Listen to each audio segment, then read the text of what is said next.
दोस्तों, आप सबने सिकंदर जुल्करनैन के बारे में तो सुन ही रखा होगा, लेकिन सिकंदर जुल्करनैन कौन थे और ये कहां से थे और ये किस दौर में पैदा हुए, ये शायद ही बहुत कम लोग जानते हैं। ये सब जानने के लिए हमें आज से तकरीबन 1450 साल पीछे जाना होगा।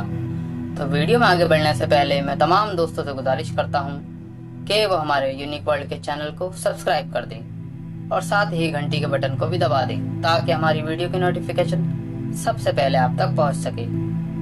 दोस्तों, ये बात उस दौर की है कि जिस दौर में मक्का में इस्लाम धर्म बहुत ही तेजी के साथ फैल रहा था और मक्का के मुशरिकीन हमेशा इस बात से परेशान रहते थे कि इस्लाम धर्म को कैसे खत्म किया जाए और हजरत मोहम्मद सल्लल्लाहु ताला अलैहि वसल्लम को किस तरीके से झूठा साबित किया जाए। वो इसी मंसूबे के साथ यहूदियों के एक आलिम से जाकर मदीना में मुलाकात करते हैं और उस आलिम से कहते हैं, आप हमें ऐसे कुछ सवाल दीजिए कि जिसका जवाब मोहम्मद इब्न अब्दुल्ला ना दे सके और हम उन्हें सबके सामने झूठा साबित कर सके। तो वो यहूदी आलिम कहता है कि अगर मोहम्मद बिन अब्दुल्ला ने इन सवालों के जवाब नहीं दिए तो वो एक झूठा नबी है, और अगर वो इन तीनों सवालों के जवाब दे देते हैं तो वो एक सच्चे नबी है और उन पर ईमान लाना तुम्हारे ऊपर फर्ज हो जाएगा। वो मुशरिकीन यहूदी आलिम की इस बात को सुनकर वापस मक्का चले जाते हैं।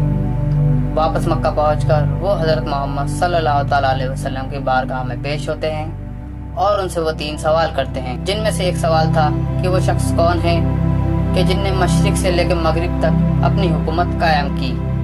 और इन सवालों के दौरान कुरान में सूरह कहफ नाजिल हुई, जिनमें इन तीनों सवालों के जवाब पूरी तफसीर से लिखे हुए थे। दोस्तों, आप सब ये बात सोच रहे होंगे कि यहूदी आलिम कुरान में आने से पहले भी आखिर सिकंदर जुल्करनैन के बारे में कैसे जानता था। दोस्तों, आपको बताते चलें कि सिकंदर जुल्करनैन ही वो शख्स हैं कि जिन्होंने याजूज माजूज के उस कौम को दीवारों के पीछे कैद कर दिया था। सिकंदर जुल्करनैन का जमाना हजरत ईसा अलैहिस्सलाम से भी पहले का था और सिकंदर जुल्करनैन की पैदाइश जहां आज ईरान देश मौजूद है, वहां पर एक छोटी सल्तनत हुआ करती थी जिसका नाम अंशान था। उस सल्तनत में ही हजरत सिकंदर जुल्करनैन की पैदाइश हुई थी और अंशान सल्तनत का बादशाह एक बहुत ही रईस आदमी था। ये रईस आदमी अपनी ना तो सल्तनत से मतलब रखता था और ना ही सल्तनत के लोगों से टच में रहा करता था। इसने तो पूरी जिंदगी अपने ही कामों में मशरूफ होकर गुजार दी, पर खुशकिस्मती से इसके वहाँ एक लड़का हुआ जिसका नाम साइरस होता है और साइरस को बचपन से ही जंगों का शौक होता है। इसी वजह से साइरस ने अपनी बाप की मौत के बाद अपना सारा पैसा आवाम में लुटा दिया। बाकी बचा हुआ पैसा अपनी फौज पर खर्च किया और अपनी फौज को बहुत ही मजबूत करा। साइरस की दरिया दिली को देखते हुए आसपास के सारे कबीले साइरस की सल्तनत में शामिल हो गए और साइरस की वो छोटी सल्तनत बड़ी हो गई। और साइरस की बढ़ती ताकत को देख उसके बराबर में ही मौजूद मीडिया सल्तनत के बादशाह ने साइरस को कुचलने का फैसला किया, जिसका बादशाह अपने ही सल्तनत के लोगों पर जुल्म किया करता था। उसने साइरस को कुचलने का फैसला किया, लेकिन उसकी फौज जो कि उससे पहले से ही बहुत गुस्से में थी, वो साइरस की रहमदिली को देख साइरस की फौज में शामिल हो जाते हैं और साइरस बहुत ही आसानी के साथ उस बड़ी मीडिया सल्तनत को फतह कर लेता है। और मीडिया सल्तनत के बराबर में ही एक लीडिया नाम की सल्तनत भी थी। लीडिया के बादशाह ने जब साइरस की ताकत को बढ़ता हुआ देखा तो साइरस से जंग करने का ऐलान किया। और आज जहां तुर्की देश मौजूद है, उसी इलाके में साइरस और लीडिया के बीच बहुत ही भयानक जंग होती है और इस जंग में साइरस लीडिया को भी फतह कर लेता है। और इसके बराबर में ही बाबुल नाम की वो सल्तनत थी कि जो कि उस वक्त की सबसे बड़ी सल्तनत हुआ करती थी। बाबुल सल्तनत के बादशाह बख्त नसर ने ही यहूदियों पर हमला कर उनके हैकल सुलेमानी को तोड़ दिया था और साथ ही लाखों यहूदियों को अपने शहर में गुलाम बनाकर ले आया था। क्योंकि दोस्तों, ये बात उस दौर की है कि जब यहूदी अपने दीन से पूरी तरह से फिर गए थे। उनमें जुआ, शराब और जिनाखोरी जैसे काम आम हो चुके थे और जब भी उनके पास अल्लाह की तरफ से कोई नबी भेजे जाते थे तो वो उनकी बात मानने की बजाय उनको कत्ल कर दिया करते थे। इसी वजह से अल्लाह ने बख्त नसर को उन पर आजाब की शक्ल में नाजिल करा और बख्त नसर ने सालों यहूदियों को अपने वहाँ गुलाम बनाकर रखा। लेकिन साइरस के जमाने में बाबुल का बादशाह बख्त नसर का बेटा था, जो कि हर वक्त अपनी ही अय्याशियों में डूबा रहता था और अपनी सल्तनत के लोगों पर जुल्म किया करता था।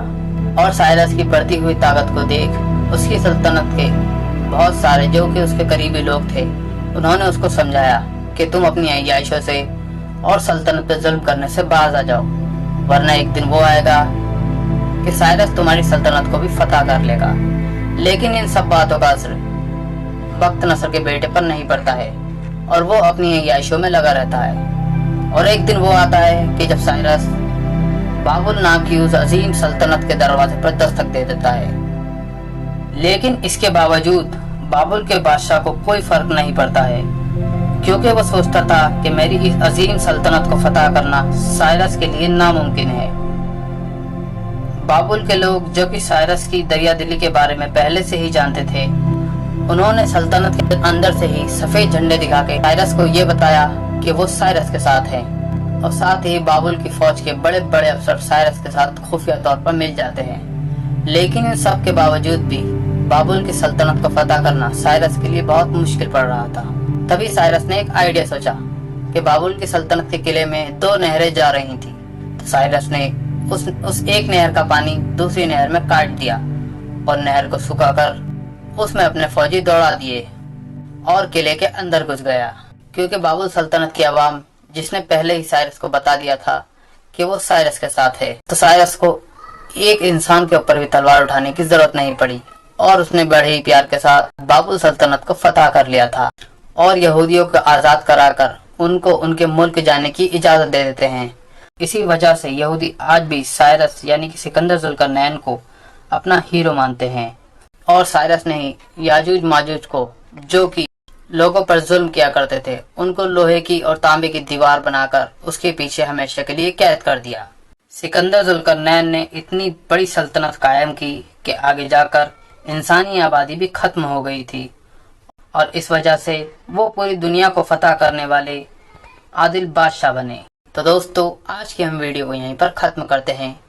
वीडियो पसंद आने की सूरत में वीडियो को लाइक करें, शेयर करें और हमारे कमेंट बॉक्स में अपनी राय जरूर दें और साथ ही हमारे चैनल को सब्सक्राइब कर दें। जिंदगी रही तो फिर मिलेंगे, तब तक के लिए अल्लाह हाफिज।